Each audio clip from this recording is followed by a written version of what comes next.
What's up, and welcome to the Conjecturing Podcast. I'm your host, Laura, and with me is Rob Hey, what's up, everybody? and Greg. You mean Daddy LongGregs? Yes. You're right, I'm Daddy here, I'm here. LongGregs. Welcome. Greg is fully committed tonight. He's wearing Cuckoo. a full jean Cuckoo. outfit. Look, you see the little spider on my shirt too? Wow. This is like Oh, a Daddy Longleg spider. yeah, it Oh, yeah. is. Fully committed to the bit. You are. Your face is all powdered white. I see it. Good job. Yeah, it was until I was instructed by these two that yeah, I shouldn't do that. Yeah. You can't do that, man. You can't do that. You get in trouble, man. You can't do that. Well, I didn't even say what movie we were doing, but Oh, I right, think right. you That's true. you both did a good job. Tonight we're talking about 2024's Longlegs, and obviously spoilers ahead. Yeah, so Longlegs, we're super pumped to do this movie. Yep. Rob is actually watching it I'm watching as it we record. recording. Rob, can I ask you a question? Yeah. What day is your birthday, little angel? Oh What no. day is my birthday? Is it today? Or no, was it yesterday? It was yesterday. It was Oh, yeah. yesterday, Okay, February happy 28th. birthday. Yeah. I Happy don't know when this birthday. episode's gonna drop. Laura's behind on editing, so I am. it might be released like I don't know in like September or something like that. So. Ooh, maybe So I'll we'll make see, sure though. it comes out on the 14th. Oh, that's a good idea. Okay. That'd be nice. All right. Oh, and then Greg will have to come to my house and tell me he has long legs and whatever else happens in this movie. Okay, we are so derailed. Let's try to reel this back in. We're like in deep cuts right now. We don't have rails. This is not a rail type show, Laura. You know that. Yeah, Do you guys want clearly. to know what's happening in the movie I'm watching? Do you guys Yeah, wanna know what's happening? What scene I'm at? All right, she's sitting in a police car right now. She's outside somebody's house. I'm Mm-hmm. about 7 minutes in. If anybody wants to link up with me, they can link up. I'm 7 minutes 36 seconds into it. All right, Oh that's my about it. God. Okay. Yeah, this All is right. Rob's first time watching. You know what I want to say is when Rob, you and I went to the theater to watch this Mhm. when we were on a trip, right? And we missed it because we were getting food from the concession stand. And I just want to like throw this out there. What at certain movie theaters, you can get food and you can order the pizza, the popcorn, and what they'll do is they'll say, "Hey, go to your seat, and we'll text you when it's ready." And I was like, "Yeah, let's do that." But you know, when you get to your seat, they text you, and you know what they say? Come to the concession stand to pick it up. Oh, come Yo, on. you want me to go get the food? Uber that to my damn seat, man. I was so mad at that. We missed the whole first like 10 minutes because of this broken system. These Kind of theaters a need big to change part it. to miss, too. Oh, yeah. Oh, huge. It was huge. Yeah, Yeah. we missed the first probably the 10 minutes leading up to like when we walked in the first time, Rob, it was when they were already going over the like the alphabet, like Longlegs alphabet Oh that he my had left, the code. God. I mean, I was in before you. I think I was in about 10 to 15 minutes into the movie. Because I think I remember what I'm seeing right now is the police detectives like going into the first house. Oh, I I'm missed about- that. Yeah, and I'm That's about huge. like 9 minutes in. But you came in like about the 20-minute mark, man. Jesus. Hey, you know what? At the time I thought it was worth it. I had a nice, delicious, hot piping pepperoni sausage mushroom pizza. But when I rewatched this movie, I was like, no, I missed like a critical part, Kind of important, yeah. Wow. kind of important. Yeah. That's quite a story. Oh, dang, this guy just got his head blown off. Whoa, crazy. That part specifically, that whole Laura thing. doesn't like I'm doing. I he walks- don't like this. I don't. Hold on. I just want to say that moment shot. He walks up to the porch. He opens it, and you hear him have this like, let me just have to take a look at this like clipboard, and boom, he gets taken out by like a shotgun. Yeah. Wait, Whoa, that sets the tone. Wait, that wasn't long legs though, right? No. Long That Legs was did. long. Okay. That was Longlegs. That's what you No. just saw. I don't think so. I think it was one of the family members, right? Oh, Yeah, no. It's just like Yeah. another. Yeah. Yeah, Okay. no. Laura, I thought you were listen- just. I thought I'm you cutting said- all this out. Laura's- I'm I thought cutting you all were this referring out. to the Laura's- movie. Laura's I thought you were angry. referring to the movie. I thought you were saying that's the Longlegs movie, and I was like, yeah, we're talking about the same movie. All right, Laura. But no, Laura, it wasn't take over, him Take over, in the Laura. house. Take over. Okay. Laura, take over. Go. Okay. So this movie. Shut your mouth. This movie stars Micah Monroe, Nicolas Cage, Alicia Witt, and Blair Underwood. Now, I love Micah Monroe. I feel like she is really becoming not only like a presence in the horror community, but more like indie horror, which I love. I mean, obviously, we know her from It Follows, which sounds like was one of her that's starting right. roles. Yeah. Yeah, I was trying to think where I saw her from because she looked super familiar, but that's right. You know, It she's follows. blonde in that movie. Yeah. That was a long time ago, though. Yeah. Oh, Yeah, I man. think like 10 years ago, Yeah. right? Wow. Yeah. So she She was was in quite It young. Follows. She was also in Watcher, which I saw. I really liked that movie. And she was in a movie called Significant Other, which I thought was really good. Kind of a sci-fi movie. You guys should check it out if you haven't seen it. And I also read today that she is going to be in a remake of The Hand That Rocks the Cradle. Oh, okay. Oh, nice. Cool. And they're making a sequel to It Follows called Oh, They yeah. Follow, and she's going to be in it. Yeah. I heard about that. Yeah. Oh, That'd be cool. I hope we wow. get another humping scene. That was my favorite in that movie. Oh, I'm sure we will. I'm sure we will. Yeah, she's a great actress. You know what I really like? You guys know that I have a pet peeve for actors that overact, who overdo it. They, like every scene, Oh, she's like the they think the opposite. spotlight. She's the exact opposite. Like Yeah. sometimes it's like I want to see a little bit more emotion, but the fact that she just kind of keeps it cold, stoic, and lets her like body language speak for her, like in all of Yeah. her roles, absolutely love that. She's so good. And I think that's why she's so good in horror, because she seems like haunted. Like she sees like she Yeah. seems traumatized, or like I don't know. It Right. really works. But Greg, Nick Cage's overacting in this movie didn't bother you, right? No, because he. This thing is is, like like, the epitome of overacting. That's such a good point. Like I actually am so endeared to his overacting because he's established his brand on that. Like we'll talk about him later, but shoot, like he could do whatever he wants, and I'll be like, Yeah, okay, you're I good. agree. I agree. Yeah. Yeah. So this movie was written and directed by Osgood Perkins, or Oz, who is the son of Anthony Perkins, and who just recently did The Monkey, which I mean, I know I haven't Still seen need it to yet, watch but it. people are just raving Yeah, about it. well, They I heard love it. some people like are pissed off because they didn't realize going in that it was going to be kind of like a, I don't know, A comedy. a goofy horror movie, you know. And people thought it was going to be serious, so people are pissed or something like that. I'm like, how did you not get that from the trailer alone? I know, right? Like the monkey's face goes between somebody's legs, like bending over backwards in like a strip club. I think, like how do you Wow, I not- didn't see that. I didn't see like, that clip. how do you That trailer. You Or sure the- that was the some other movie I was watching with the monkey. Jesus Christ. Okay, so Longlegs, it earned 126 million. It was the highest grossing independent film of 2024. Wow, crazy. wow? Yeah. I feel like there was a lot of good independent ones too that came out that year. I Last year. think it's because of the marketing.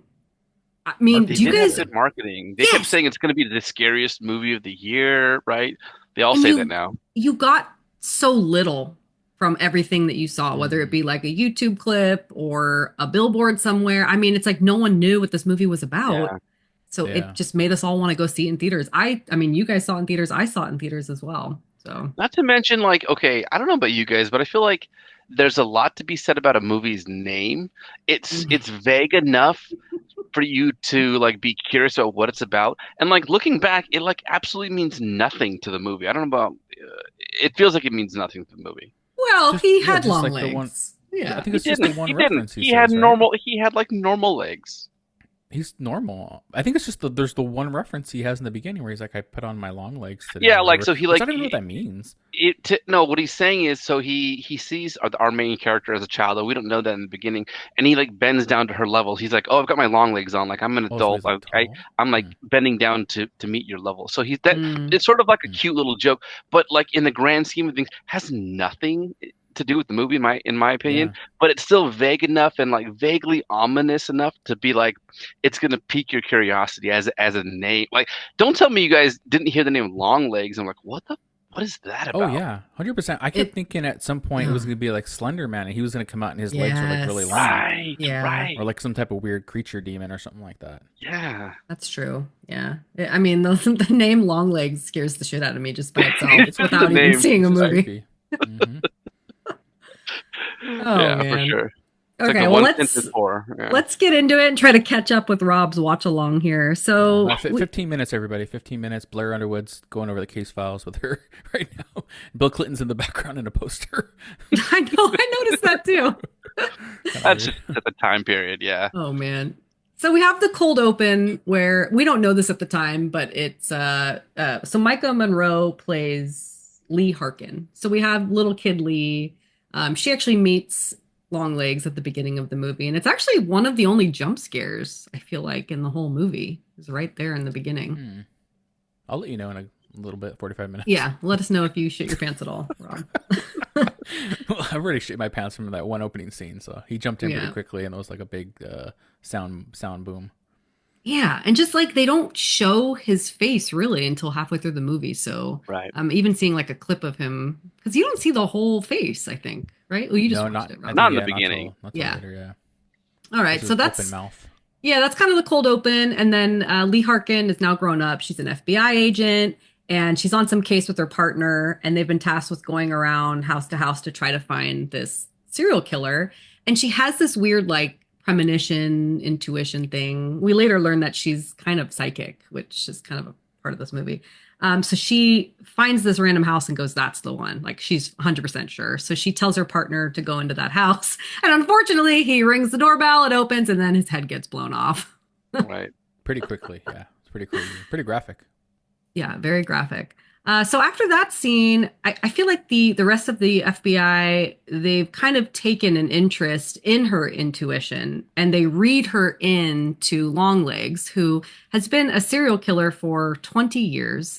Whoa. And the story with Longlegs is that for over 20 years, all of these families have died by murder-suicide, where the father is killing his wife and his children, and he almost always has a daughter. And her birthday is always on the 14th. That's kind of the string of similarities. And then the father then commits suicide. And they know that Longlegs is behind this because they always find letters in some weird code that's left at every crime scene. But there's never any evidence that he's actually been there for these murder-suicides. So she kind of gets read into this.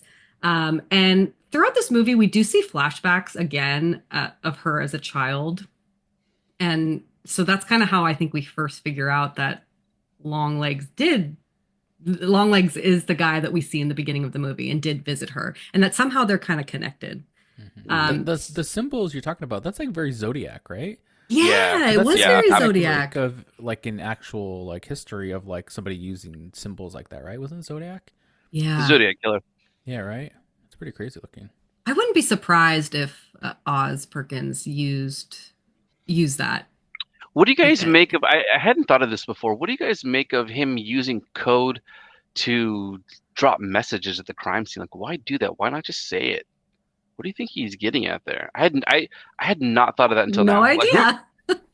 Like, if he knows he can't be connected to the murders, why is he doing that? That's such an interesting question. I feel like it's like you only want a certain type of person to like talk to, or only certain type of person to actually you want to challenge. Yeah, right. Yeah. Yeah, maybe it's like that guilt complex with a lot of criminals who they leave, or like they'll revisit a crime scene knowing that they could be spotted. Like they want the challenge of like being pursued, you know? Right. I don't know. That could be part of it. Yeah. Yeah, so we have kind of a bunch of little scenes now that take place. One is that Lee Harkin, she's working a lot with Blair Underwood's character. This is Agent Carter. And she meets his family in one scene, and he's got a wife and a young daughter whose birthday is also on the 14th and just happens to be in a few days. And it's really cute. She invites Lee to her birthday party, and Lee's super awkward and is just like, okay, doesn't really want to be there. So we get that background into that side of things with Agent Carter. And we also see one scene where she goes home.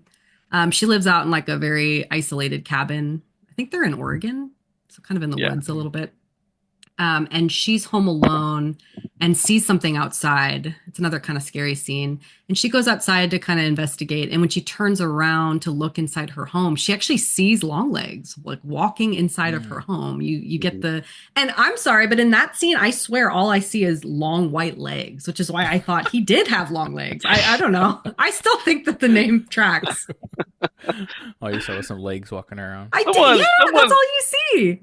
Rob, pull up a picture of Nic Cage. Does he have like extraordinary long legs? Or I mean, is he just like he looks to be like no more than 6 feet. He's got to have normal. Okay, but Just wait call a him second. normal legs. I'm not saying Nic Cage Normal has legs. long legs. I'm Normal saying the character, whether that be through camera angles, because I know that they added prosthetics to his fingers to make his fingers really long.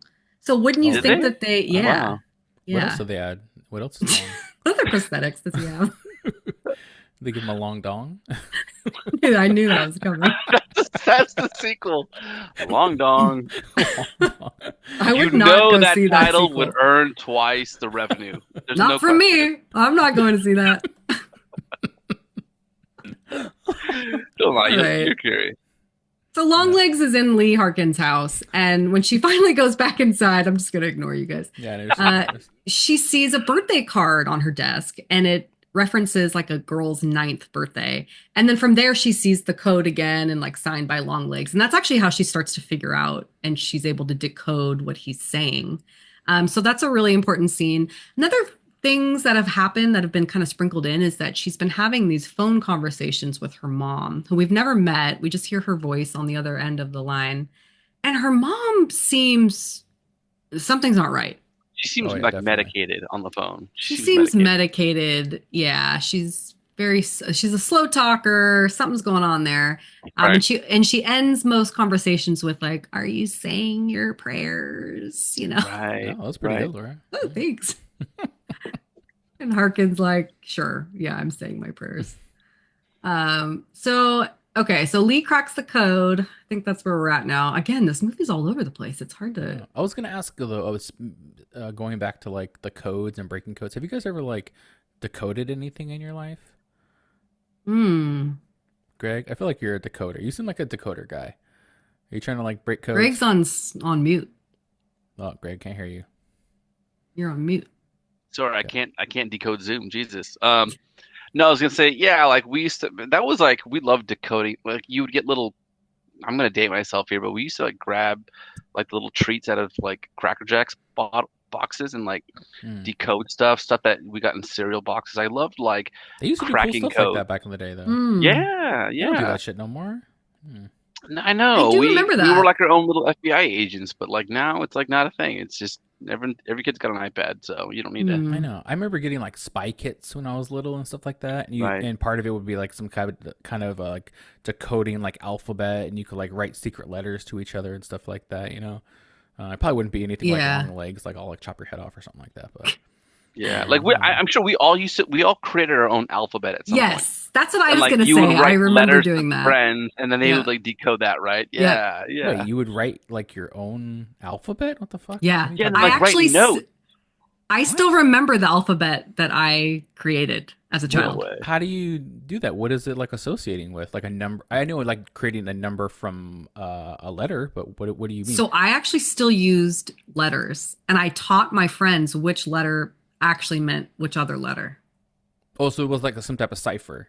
Yes. It was like a cipher. Oh, so it was just like it was like randomness. Well, no, because I'll teach it to you guys after this call. All right. Long Dong's going to teach us the alphabet that she came up with. Can you cipher Long Dong for me? Oh, how did I become Long Dong? I don't want to be Long Dong. Laura's No Dong. No Dong. Thank you. So that's the threequel in the movie, No Dong. Oh, jeez. All right. So she cracks the code, and that's kind of one of the many turning points in this movie, because at this point we know that he was involved in these murders, but once she cracks the code and deciphers what he's saying, it's all very satanic, and it's talking about the devil and Satan. So now she's figuring out that he's clearly like a Satan worshiper, and all of these murders have to do very much with that. And something else that he references in his letters is that he really enjoyed this one killing that happened at a farm. So now they've got kind of a lead. They've got something to go off of. And when they research the farm, well, A, they find it, but B, they find out that the family that was murdered at that farm, that was actually the only daughter that survived. And they were able to find her at a psychiatric hospital. So they go to the farm first because it's closer. And when they get there, he references something like X marks the spot. And so they're following these X's in this empty farmhouse. And that's where they find a doll. and it's like this creepy, very so realistic. Yeah. I was like, fuck this. I'm out. I'm going to let me go back to the concession stand. I know. Yeah. In the theater, Greg got up, he took his pizza, he walked out. Like at this point, are you guys kind of like, this is too much? Like we just went from a serial killer to a Satan worshiper, and now there's dolls involved, like some Annabelle shit? Like what? I don't care if I'm an FBI agent and I've seen all manner of violence and disturbed crime scenes. If I see a doll, I'm done. I'm done. Reassign me, dog. Yep. Reassign me. Yeah. I'm out. No dolls. To me, no if dolls. it was even like a regular doll, I'd probably be like, wow, this is weird. But this doll was like super realistic. Yeah. Like it was realistic. Like really creepy how like real it looked. Yeah. Well, I think they said that it has real hair on its head. Yeah, but even like the doll, like skin of the doll looked like it could have been like actually like human skin. It was like so creepy looking. Oh man. And I think that first doll they find, that doll does look like the survivor, the daughter that survived, that's in the psychiatric hospital. A younger version of her. Right. And so they dissect this doll, and the only thing that they really come to find is that there's this how would you describe this, Greg? Like what's in her? It's a steel sphere. It's like a ball made of steel. And it has some type of properties that nobody knows about. The forensics analyst looks at it and he goes, "It's just a steel ball." He doesn't think anything of it, but later we find out it does have meaning. It's like in the core. That's one of my questions. In the core of the brain of the doll. Right. Yeah. Okay. And then from there, they're like, all right, now we got to go talk to this chick who survived this thing, right? And when they get there, which, by the way, amazing performance by, what's that actress's name, though? Mackenzie?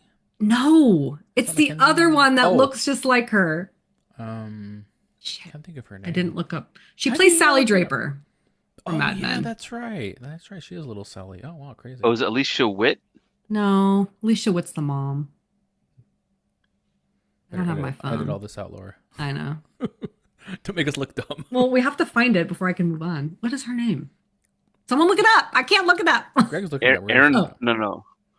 Wait, what was her name again? It's whoever plays Sally Draper. Look up Sally Draper. Oh, that's Oh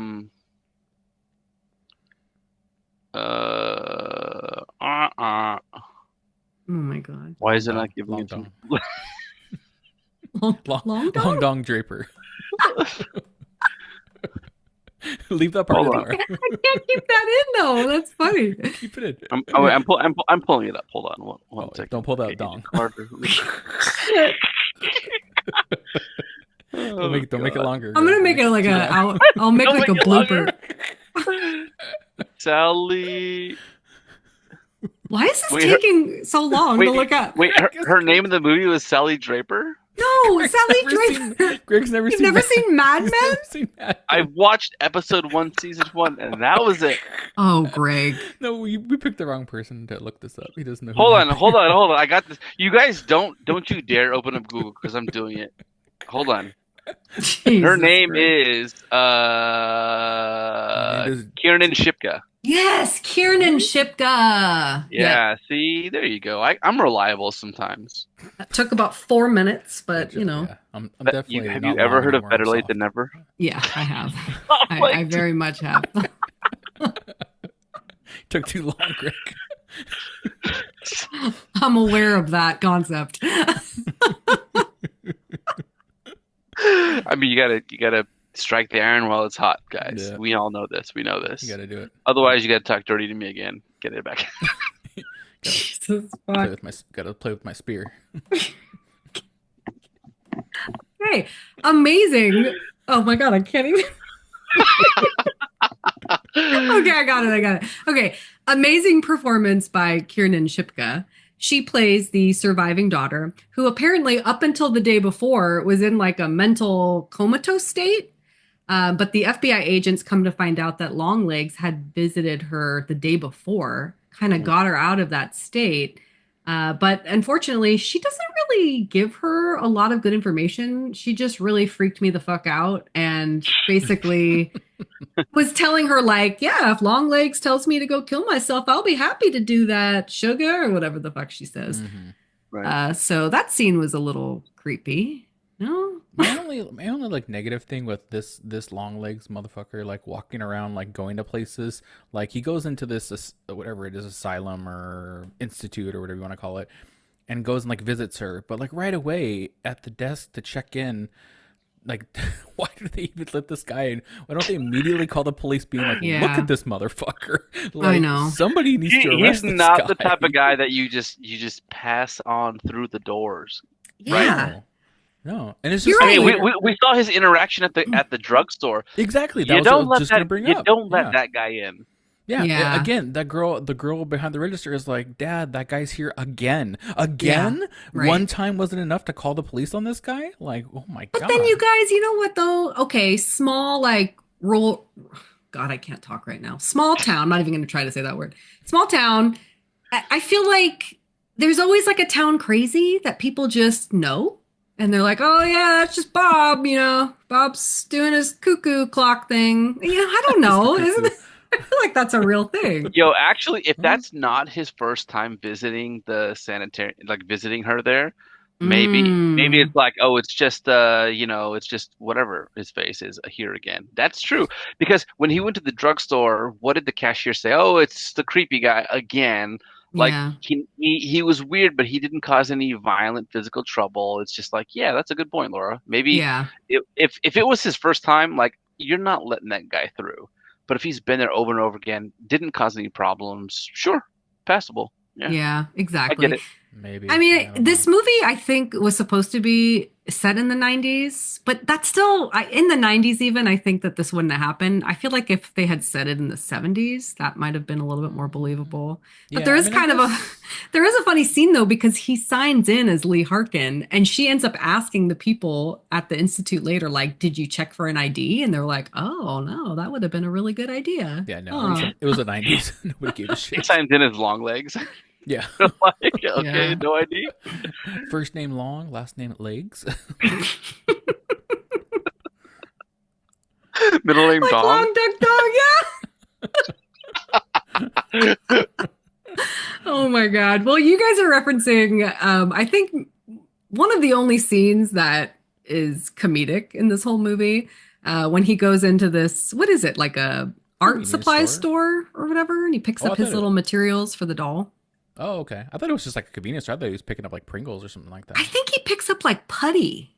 Oh, really? Oh. Yeah. Yeah.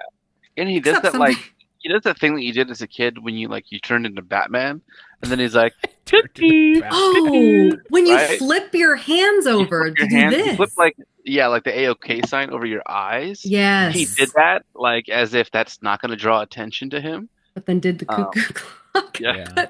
The funniest scene in this movie.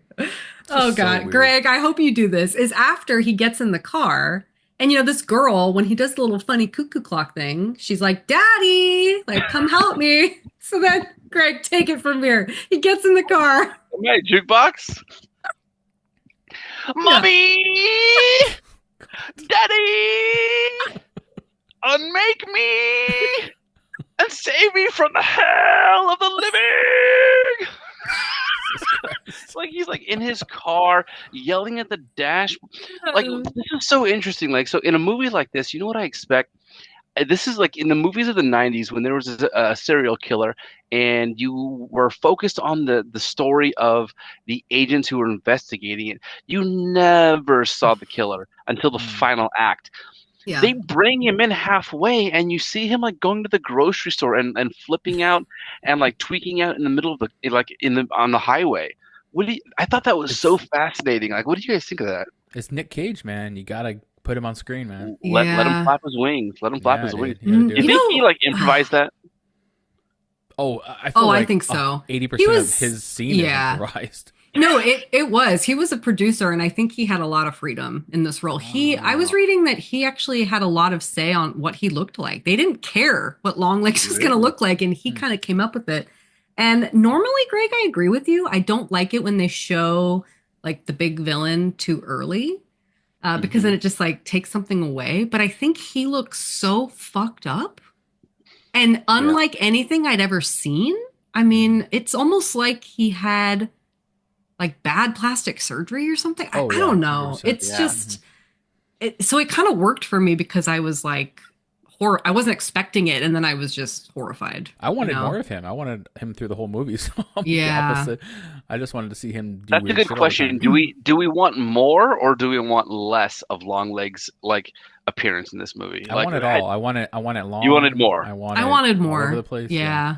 I thought it was just I think it was just about right, in my opinion. Yeah. Like I could have used one more like unhinged Nic Cage scene. But Yes. like beyond Yeah. that, I feel like I don't want to detract from like well, you know what I really enjoyed about this movie like was this like Agent Mulder, Agent Scully, like FBI Mm. field agent thing. Like you had one agent who was asking all the questions, and this was Carter, and then you had all the other agent who like had all the right answers, and that was like Lee. And like them going back and forth. This was like an X-Files episode, a really long one. A long one, no pun intended, with flashes of seeing the serial killer in his natural element here from here to there. Hmm. I thought it was really cool. And like I think the measure of Nic Cage was like just right, like all the way up until the interrogation room. And I don't know, like maybe one or two more scenes, but not much more than that. Right. Yeah. We like you guys don't want him to take over the movie. Like it's crazy. No. Even though the movie's Long Legs, it's named after the killer. You go in expecting to just see a bunch of random Nic Cage shit. Like I don't know. I kind of like the fact that they decentralized him as the main character and like focus on like the main. I don't know. I like that. I like the Yeah. fact that he died early because the Yeah. legacy of what he had threw into motion, the evil that he had put into motion, continued on was absolutely unique. Like we all probably thought that this movie was going to end in like a freaking like gun showdown A between showdown. her and Yeah. Longlegs in the final scene, right? And it didn't. Mhm. Yeah. That was kind of cool. Wait, I'm watching it right now. He doesn't make it. Oh, damn, that Shit. sucks. Spoilers, man. All right. Yeah. Greg jumped the gun here a little bit, Very but different from me, man. all right. Well, no, I'll catch us up quickly.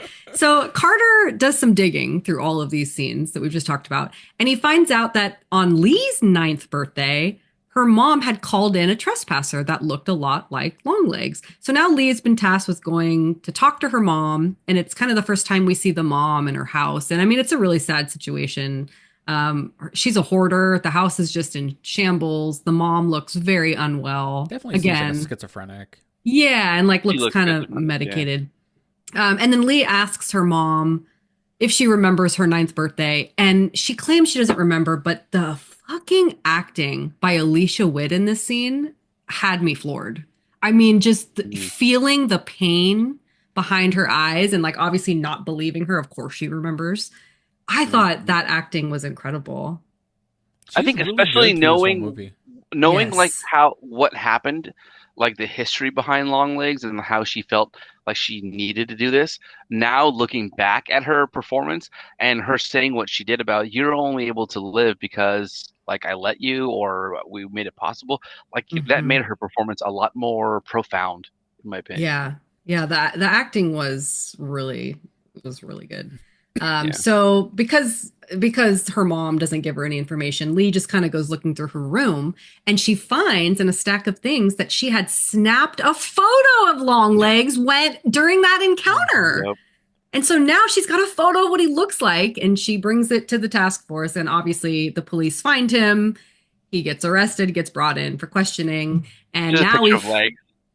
yeah, just a picture of his legs. I love it. Catch this man. He's got 2 legs, Yeah. very long, big bird.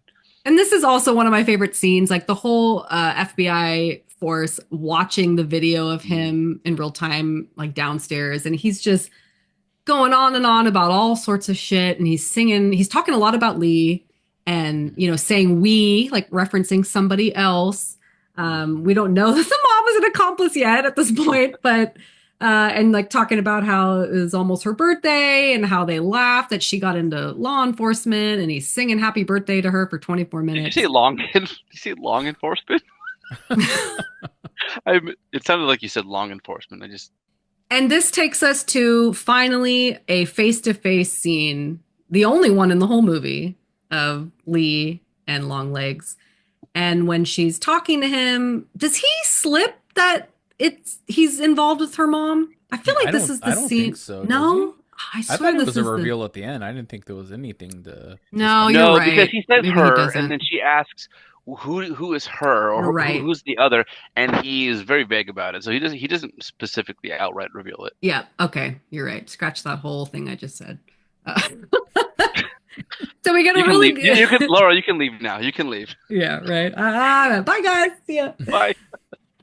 So we get a really great scene between the two of them. She's asking him questions. He's kind of giving her backwards devil answers. And then he says, "Hail Satan," and smashes his head in a bunch of times until he's dead. A bunch of times. Right. And like every time too, like every time he comes up, it's like more messed up and more messed up. And it's like super graphic where you can like almost see the bone in his nose like coming through. Yeah. Super crazy. It was like Hereditary, that scene where like he smashes his face into the school. Yes. But he does it over and over again, and it's like it really jars you because like I don't know about you guys, like I'm very visual. This weird disturbing part of me imagines myself in that position and like doing that. I'm like I could never have the willpower to like throw my face into a table. You had to hurt yourself. Wouldn't you kind of guard yourself before you made impact? I don't know. I feel like technically you probably would knock yourself out first before like a bone would start coming through your face. Yeah. Like I remember there was this one time when like I was really young and I had like got up in the middle of the night to use the restroom, and then when I came back I jumped onto my bed and like, you know how you do that thing where you like just flop onto your pillow, you're like all of your weight you just like drop, like gravity take control, and you flop onto your pillow. Well, I measured that and I flopped onto the headboard and it hit my nose, and I'll never forget like the pain where it felt like I felt like this like blood like rushing all over my face, and like God, I could never do like in these horror scenes where they smash their face into something. I'm like, ugh. It's just so jarring. Did you say Hell Satan after? I probably did. I have to tell you guys, ever since we watched this last night, Brooks has been saying "Hail Satan" around the house, and it's really been pissing me off. Oh, that's so funny. I'm like, don't say that. He's like, why? Do you think something's gonna happen? And I went, let's not take the chance. I don't know. Stop saying Hail that. Came on. What is the reference he's saying it? And he's like making coffee, and he's like, "Hail Satan." Yeah, he'll just say it out of nowhere, and I'm like, stop saying that. It's pissing me off. Oh, that's hilarious. Okay, where the fuck are we? So he just died. Okay. At this point in the movie, Lee has figured out that the killings have made a pattern, like in a calendar, and it's almost like a satanic inverted triangle. What the fuck? Oh my god, scaredy. Oh. Right. Oh no, I'm watching the movie. Sorry. I just had the scene. I'm like way behind us because Laura's going super fast. I'm trying to go where fast. they find the doll and they pull the doll out, and then like the doll's eyes open, and then like you have like the big like noise happens. Creepy, man. That's scary. It's a good jump scare.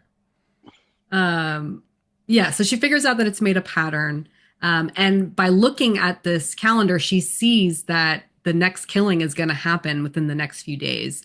And at this point, they know he has an accomplice. They know that he wasn't physically in any of these homes where these murders happen, and that obviously someone is helping him with that. So she decides, her and another agent, they're like, we're going to go back to Lee's mom house and like really question her and try to get some more information out. So they go to the house. Lee gets out to go look for her mom in the house. And as she's gone in the house, we see Lee's mom come out dressed as some nun, which already it's like, nope, nuns. I don't want any of this. And she's got like a shotgun and she kills the other agent. Yeah. Just like blast through the window. That's crazy. Yes. Right. And Twice. We also see... She takes her out from the driver's side, and then when Lee walks to the attic window to look down at the scene, she hits her again from the passenger side.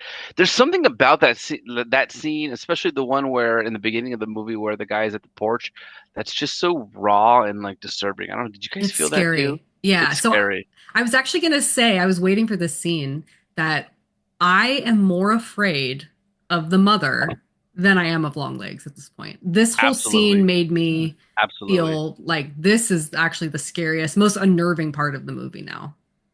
Right.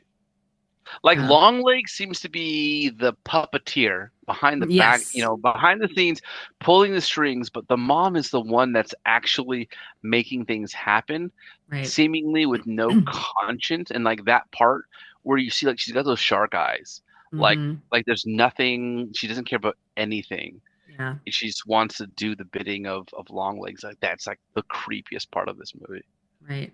Yeah. So she kills the other agent. Lee sees it. And then the mom, kind of through flashbacks, you hear her voiceover explaining that, yes, Longlegs came to us on your ninth birthday, as he does to Mhm. these other families, but he gave her a choice. And she was the only one that made the choice. Okay, I will join this cult or whatever it is with you. I will help you in your work. Hail Satan, as long as my child gets to live and doesn't have to die. Yeah. And that's essentially what happened. And the mom has been helping him for all these years. There was a weird quote, like a really creepy quote there, where she's talking to him like as a normal person, as a mother, as a non-follower, right? Like Mm-hmm. this is their first interaction, and he says something along the lines of like, "I'm serving the man downstairs," and she Yeah. goes, "Downstairs from where?" And he says, "Everywhere." And it's like, oh shit, he's not talking about a physical basement. He's Yeah. literally talking about like Satan. The devil. Like that, like the way that he described that was like really creepy. Yeah. Yeah. It was really creepy. And then the mom pulls out a doll that looks exactly like Lee, and she shoots Mm. that. And this is where things are just getting real Yeah, fucked up. this is where I start being like, wait, what's going on? Yeah, because she. Yeah, you want to explain it, Rob? Explain this scene. No, I don't really remember what the hell happens. Okay. But Well, okay, let me do my best. Let me do my best. yeah, Okay. Greg's Greg's gonna explain the scene. So Yeah. Lee from the window sees her mom kill her colleague, her FBI agent, in the car downstairs. So she has to go downstairs and be like, I gotta sort this all out.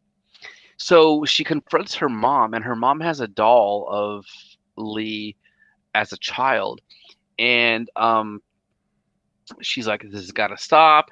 And the mom shoots the doll in the head, explodes the head, and in it explodes, like, I guess there's, like I said, there's that steel ball within each head. And so my understanding, like, you guys like weigh in on this, like, my understanding is that Longlegs places in all of these dolls that he crafts, or he has crafted, and he has delivered to each of these homes. Inside the head of these dolls is a metal ball, and that's really like the core, the essence of the evil. And so he uses that to like manipulate the family and the people that he's trying to control in order to have the family kill themselves. And so he doesn't have to get his hands dirty. He just uses his influence, which is very like, that's very like typical of like biblical Satan, right? Like he doesn't do the dirty work himself. He influences others, man, God, other, to like do the dirty work for him. So that's kind of what Longlegs is doing. So the mother, in order to like get Lee off of her trail, off of her back, she destroys, so like this metal ball in her own doll is like, this does two things. It one gives Lee her psychic power. I don't know if you guys agree with that. Yeah, I feel like I do agree. I think that Okay. it's gone once she shoots her. Yeah. Yeah, because like once she shoots the head off the doll, you see like the black smoke come out of the back of Lee's head. She no longer from that point really has like the intuition to know where to go to meet Longlegs or do any of this. So she doesn't have that psychic power. But so like the whole thing of the ball is like it's just this mystifying presence. Like one, it like manipulates the family to turn on each other, very much like almost like The Happening. It like turns people to kill themselves. But then as a side effect, it like gives psychic powers to the people who survive. Yeah. So she destroys the doll in order to get Lee off of her trail, and then like she leaves her on the ground. Right? How do you guys feel about like that? Does that square with your understanding? Yeah, I think so. I mean, I think it's even more so than getting her off of her trail, though. I think it's that now, the mom is aware that Longlegs is dead. She also clearly feels like the work of Satan still needs to happen, or else, bad things will happen to their family and other people. So she's going to continue the work for him. But I do think this is her being like, okay, Longlegs is gone. I can now dispose of your doll. And now you're Lee, like free too. Like now you're not going to have this other thing that's been like fogging your brain and like kind of keeping a dark presence over you. Like I saw it as her being like, all right, now that's all done with you. And now I'm going to keep doing the work. The reason she didn't kill her is because it's her daughter. It's her daughter. Yeah. She doesn't want to kill her. The whole reason why she struck the deal with like the devil was to spare her daughter to begin with. That's why she didn't kill her, but rather she killed her doll. Yeah. You agree? Okay. That makes sense. Yeah. Yeah. Okay. Yeah, for me, I was just like confused when it got to this part of the movie, like because up to this point, it's been a pretty straightforward like serial killer. You know, people always compare it to like Silence of the Lambs. It's not straightforward though at all. Well, there's a lot going on. It is, but it's just like a killer. It's a killer. He's killing people. We don't really know how he's killing them. But then when he gets to this part, it's like, wait, so now there's like a demon. There's like demon controlling people, and it goes into more supernatural now to me. Yeah. And then I guess that line at that point in the movie, I was kind of confused of like, okay, wait, what is this movie now? What's happening? Because usually in movies like this, it's one or the other. It's either it's a straightforward killer, it's a straightforward case like Seven or something like that, or it's a supernatural movie with there's like ghosts and demons and this and that. But to have like both in the same movie, especially like the last third of the movie, I was kind of like trying to figure out in my mind watching it, like what's happening right now, what's going on. It's kind of confusing a bit. It was pretty confusing. It was a twist, like Rob, like would you rather, so it was a supernatural twist. It turned it from like a serial killer who fucking, I mean, who knows what the motivations are of a serial killer, sometimes it doesn't make sense at all, to the motivations are that he's serving the devil. Like would you rather have, or Laura too, would you rather him it turned out to be he was just a crazy psycho killer with his own motives, or do you like the idea that he was just like serving the devil and carrying out the devil's wishes for his own like nefarious desires?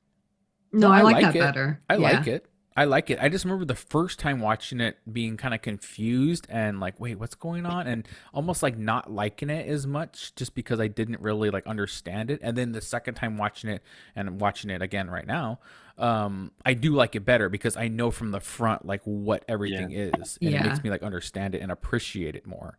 Well, because think about it. We've had doll movies where the doll is possessed and the doll is evil, right? And then we've also had regular other like satanic movies where there's like a presence, right? Or it goes into people.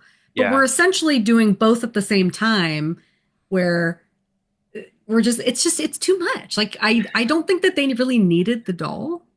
But I don't know. The doll's still creepy, though. I think it's still. The doll is very creepy. It is. Here's creepy. The thing: is like with these types of movies, it's like they have to strike a very strong balance. So like they have to keep you guessing for most of the movie, and then hit you with the twist, and then also bring you into the twist so that you understand. Like that's a tall order. Okay, I get that, and not every movie can do that. But like, do you think they succeeded very well in? Like, there was a moment I feel like. The way you can judge it is when they perform their exposition. And I feel like the exposition was when there was a scene where Lee's mom was laying in bed with Lee, like putting her to bed. She was very little. And she essentially laid out that entire story that you just told, Laura.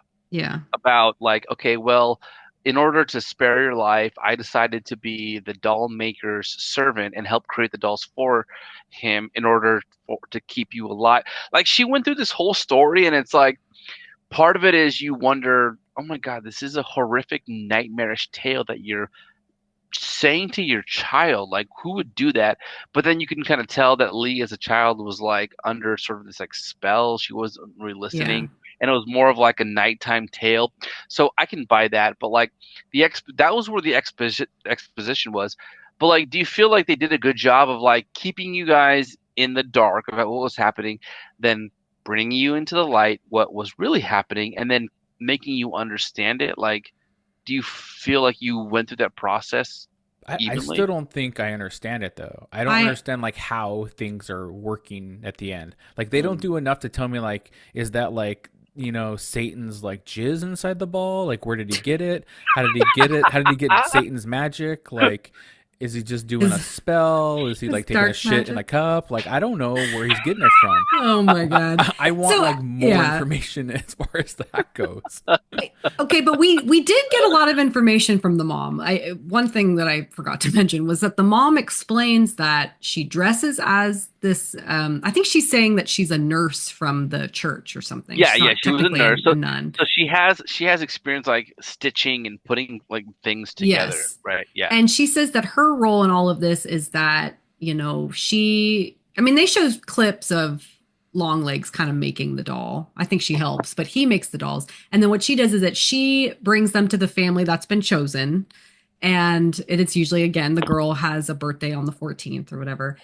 And she brings it in and says, "Oh, you've won. You have this free gift for your daughter's birthday. It's a free gift from the church. It's a doll. It looks just like her." It's creepy as fuck. Yeah, and once she opens up the doll, immediately the family is all possessed. The dad essentially gets, the anger and the rage, and like he's like, "Satan, I'm going to murder my whole family." Right. And the daughter becomes obsessed and almost under a spell with this doll, where she doesn't even care what's happening around her. She's so drawn to it.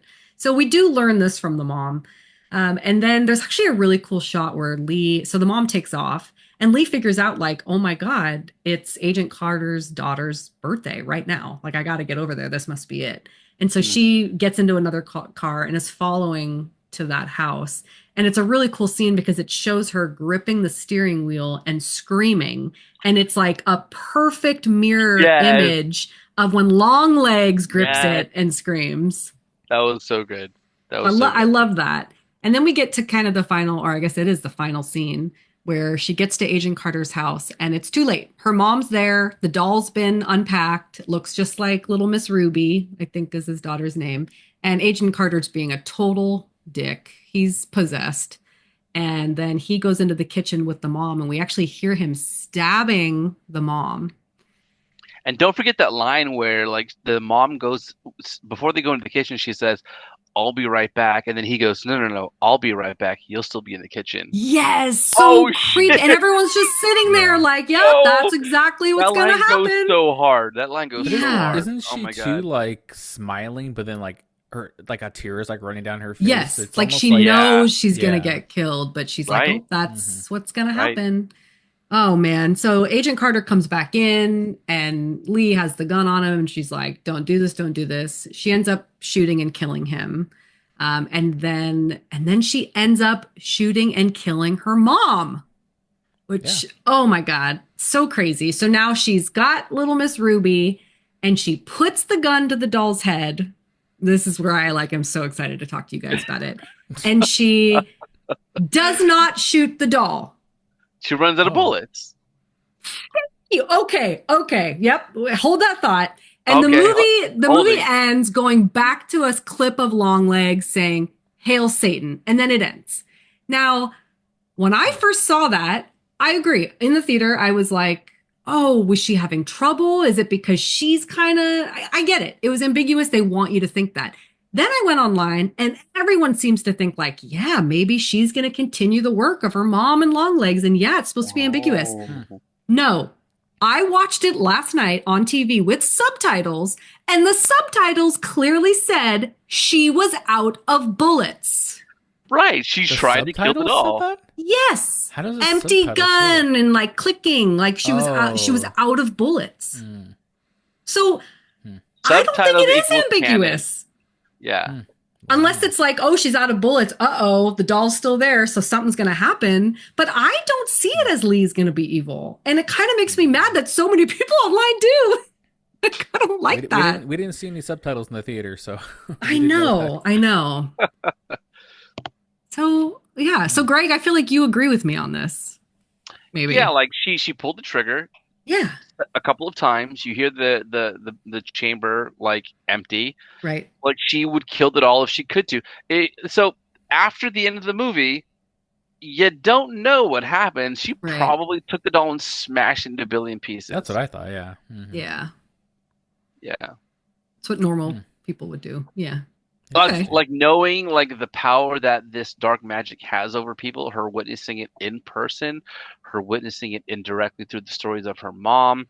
Like she knows how dangerous that doll is. She's got plenty of time before the FBI or any of the authorities show up at that house to like, rope off that crime scene to just take that doll and obliterate the hell out of the head of the doll. Yeah. So I'm sure she like has that's just to release the girl, right? To release her out of the trance, right? True. Right. right, and to get her out of the Can't just trance, leave her right? like that. So I mean, unless it happens so fast, and now that Lee's not covered by like the dark magic that was covering her, maybe now she's susceptible to the doll Ooh, too. I was wondering about that actually. I Yeah, was so wondering maybe, yeah, it's gonna like get her anyway. when the parents died and then she couldn't kill the doll. I was like, oh, is the doll gonna possess her? I was thinking the same Mm, thing. yeah. could But be. We like gotta I think they keep it open-ended. gotta wait for the sequel, Long Dong. Long duck dong. Cream Long of duck tongue guy. dongs. Yes. What? I feel like we've talked about Long Duck Dong in other podcast episodes, by the way. Oh, I swear we probably. have. Yeah. Probably. I don't know. Probably. Did you guys catch like all the Satan things they talk about online? You see all the still frame images of how many times they showed Satan in this movie? I saw a TikTok video of that where they show like clouds of black sort of floating in the ether behind characters, like in like half a dozen scenes. It's a lot. Oh, Yeah, it's like 10 or wow. 12. I saw like 10 or Wow. 12 images online where I'm like, really? I'm like, dang. I'm like, I didn't see any of those. Even watching a second time and now a third time now, I still can't catch them that fast. But like, I guess still frame images, you can see like the outline of Satan in Wow. certain scenes and stuff like that. I'm like, it's crazy. No, I didn't catch that at all. Yeah, Yeah. it's pretty creepy. Like I think the creepiest part actually in this entire movie, which we never mentioned, was each of the times that they showed. It's like they didn't show the doll, but they showed a representation of the doll of like a shrouded figure with eyes peering Yeah. through a veil. Oh, yeah. Yeah. Fuck That was that. creepy. Yeah. Every time they showed that probably 3 times in the movie, and each time I was terrified to my core. The eyes are like And glowing. and that's Yeah. supposed to represent Satan watching, right? Like Yeah. Satan's think so. watching and like Like happy, I Satan's guess. in the doll. Somehow, Yeah, right. Longlegs is able to get Satan in the dolls. He has I like don't a Satan boner. He's like chilling there, all revved up, all happy. What's happening? Yeah, it's Yeah. interesting. Like this movie turned from like I think that was the point to like turn from it being like a serial killer investigation to like a Mhm. supernatural. Like that's a pretty cool turn of events. In my Yeah. opinion. I like that. It doesn't Definitely work in a lot original. of movies. Other movies have tried to have too much going on, and it's too much going on. But this one does seem to get away with it. I mean, Rob, you seem a little on the fence, like, it's kind of a lot. But I love this Are you movie. I into love it? it. Yeah. Just like I said, the first time I watched it, I just didn't know what to make of it. I was just super Yeah. confused about that twist and being like, wait, what's going on? But like the more I watch it and knowing what's happening, the more I love it. yeah. Yeah, I really like it. I mean, the directing alone is like so great. There's so many like just like great shot scenes, like so many still like images where it's just like 2 people talking in like a slow scene, you know. So it's just the pacing is great in this movie. Just like Yeah, I the totally agree. cinematography is great. Like the transitions are super cool. It's just like Oz Perkins is a great director, so it's just it makes sense. The direction, fuck yes, dude. Rob, that's one thing I didn't realize. Like when we saw the movie in the theaters, I was trying to figure out what was going on with the story. But You were just when I eating a watched, pizza 30 minutes later. eating a pizza, chomping on my popcorn, my junior mints, just trying to like, and like talking to you guys, like what happened in the beginning. Yeah. Like when I watched this like earlier today, I was so blown away by what you just said, which was the cinematography. Like honestly, there were 2 different kind of shots. There was one where like you were outside, out in the outdoors. Everything was like wet, cold, plain colors, like blacks and blues, fall, winter, bleak. Like the whole point was to show that like the world around you was like gloomy outside, that our characters are going to walk into this like bleak like crime scene setting. It was either that or this complete opposite where it was like it was inside. It was like warm. There was a glow to it, oranges, browns, shadows. And like that was when like the actual investigations were happening. And like the shots were, I hadn't noticed this before, but the shots were fucking fantastic. Like there were these like, I don't know what you would even call it because I'm not like a film guy, like where I know what the names of shots are called, but like these like flat shots where everything is head on. It seemed like they were using like a wide angle lens, like and when there was a scene where you had multiple people, each person had like one camera angle, right? Like in the scene. And then what would happen is that you would flip from one person to the other and everybody was always in the middle of the shot, and there was like a focus on like the middle of the screen. And when there were conversations between the characters, it would go from, it was almost like the camera was like, it would always place right between the two characters. And then it would flip from one character, like always like below the chin, and like watching one talk, and then it would flip to the other. It was as if, I don't know, I always felt like I was sitting between two characters watching people talk. Yeah. And that was the cool thing, whether they were like at a desk or sometimes the agents were in the car, and you felt like you were in between the agents that were in the car and like Lee outside. Honestly, like everything was very like symmetrical too. The rooftops were like aligned perfectly, the hallways, the picture frames, the lights from the windows, like just the way that the movie was shot. Honestly, like if you didn't care about anything that was happening in the movie and you just were just paying attention to like the way the movie was shot, it's so amazing. I really like that part about this. Yeah, really cool.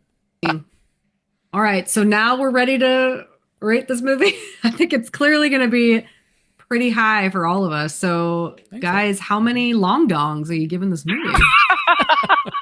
How many long dongs? And how long is your dong? Yeah. How long is your dong? Well, you know what? It's not about the length. It's also about the girth of the dong. About the width, man. It's about the width. About the width, and the depth. Yeah. So right. I'm not going first on this. So. Laura was smiling. Laura's smile looked like long legs. It was crazy. Why do you guys keep saying I look like long legs? Just the way you were smiling. You were just like smiling. Your mouth was open. That's how you smile sometimes. I don't know. Yeah. You see a thick dong. It's what you do. Yeah. Wow. All right, Rob. What's your long dong looking like? Oh man. I mean, I really dug this movie. Like I said, the first time watching it, just kind of confused at the last third of it, kind of confused about how that went. But yeah, the more I rewatch it, the more I really love it, appreciate it. I really enjoy it. I mean, Nic Cage is just so crazy in this movie. Everything I look for in a horror movie, just kind of craziness. I love. So I mean, what are we doing out of 5? Right? We're doing out of 5 dongs. Mm-hmm, 5 dongs. I'll probably do like probably do like 4. Probably do 4 dongs. You know? Nice. Yeah. One for each hand and one more for the feet. You know. Oh. Okay. Couple foot jobs. You know. Greg's falling off his chair. Not expect choking, that. I think. Not expect that. He's choking on the dong. Good Lord. He's choking on the long dong. Oh my God. All right, Greg. How many dongs are you giving this movie? You know what? The first time I watched this movie, I was preoccupied by what the hell was going on, and I didn't like it in the sense because it was hailed as the scariest movie. It's definitely not. You guys have to admit, it's not a scary movie. It's not that scary. Yeah. So, I would agree.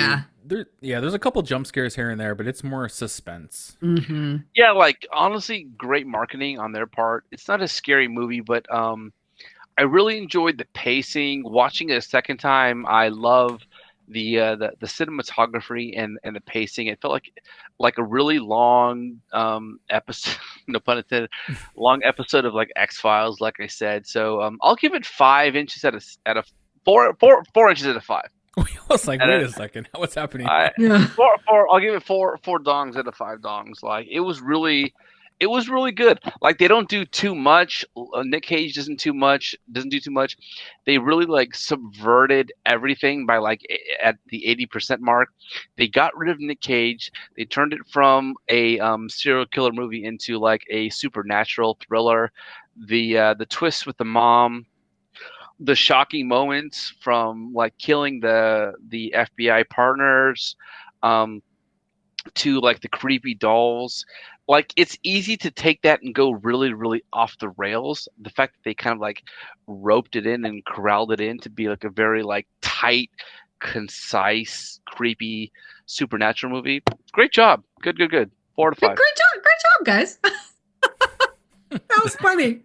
That was cute. I like that. What about you, Laura? Where are you at?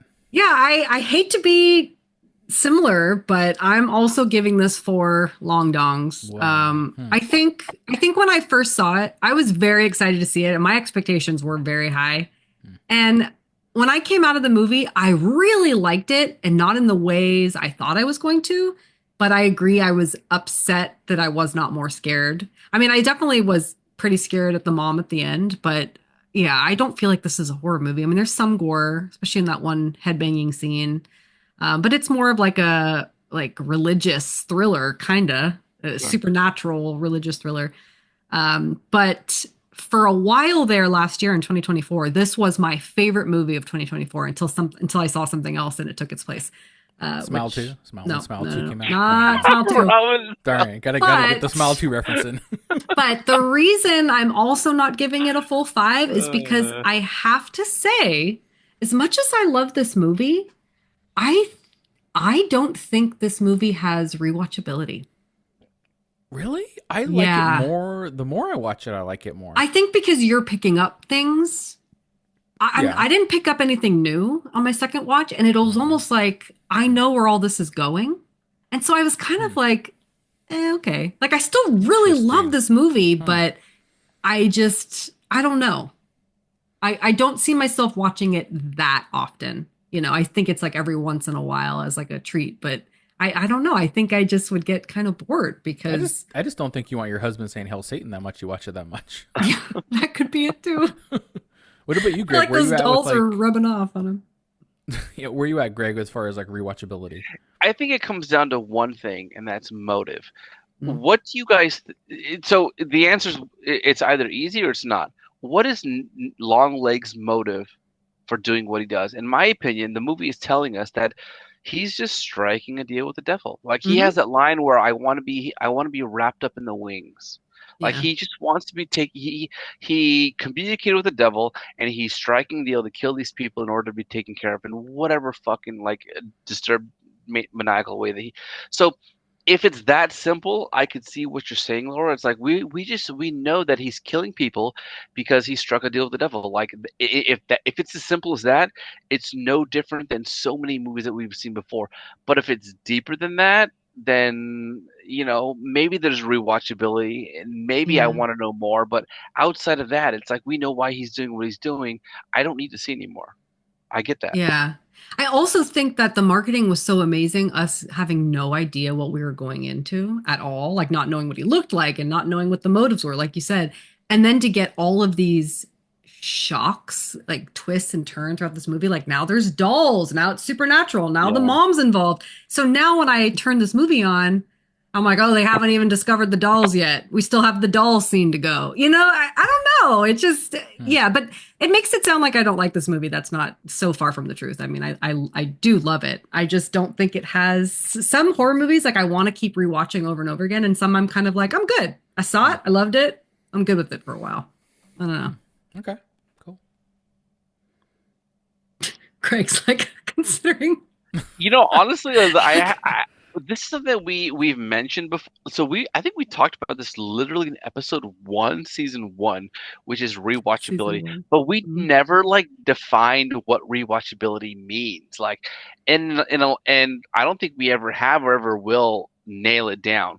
But part of it is like what you said, Laura, seeing something new every time, or finding enjoyment in seeing the same old thing multiple times. Like either one of the two or both. Right. And like, I don't know, like maybe watching Nic Cage, just imagining him going, guys, just roll film. I'm just going to do what I do. This is like, it's like a very Will Ferrell moment. Like just roll the film. We have enough film. I'm just going to like riff. And he's like, Mommy, and you're like, okay, this is cool. Like if you imagine that he's just riffing and doing whatever he wants, like that's kind of fun to me. I like that. That's rewatchable. But like in terms of like the movie canon, I want to know that there's something really deeper to it. And if it's just simple as like, okay, I struck a deal with the devil. I convinced people to kill other people for the devil's purposes, and then I'm going to kill myself. It's like, well, I don't need to see anymore. I've already seen it. I could watch it a million times, and like I know what's coming. I could see kind of like both sides to it. But I mean, honestly, Nic Cage kind of feels like Tom Cruise for a lot of people. Like either you love him or you hate him. You're tired of seeing him, or you'll watch anything. And I'm on the side where it's like he could do whatever, and I'll be entertained by it. So like in that case, I'm like I find it pretty rewatchable. That's good. Yeah. Yeah. Okay, that's it for Long Legs. So thanks for listening. Subscribe, rate, and review. What? No. Smash that like button. Smash that like. Smash it. Smash like. Subscribe, rate, and review our podcast everywhere you listen. You can also follow and contact us on Instagram and TikTok at Conjecturing Pod, or you can email us at conjecturingpod@gmail.com. Or you guys can hit me up on Twitter, X, whatever the hell you want to call it, at the RL Rights, posting good shit over there. Here we all go. The time. Check me out. Yeah, That's right. Check out Rob's long dong. I posted it the other day. I posted the other day. I got 4 million likes. So. Holy shit! Oh, I love it. I love it. All right. Until next time, remember horror is subjective, so conjecture away. That's See right. ya. Bye, guys. Bye.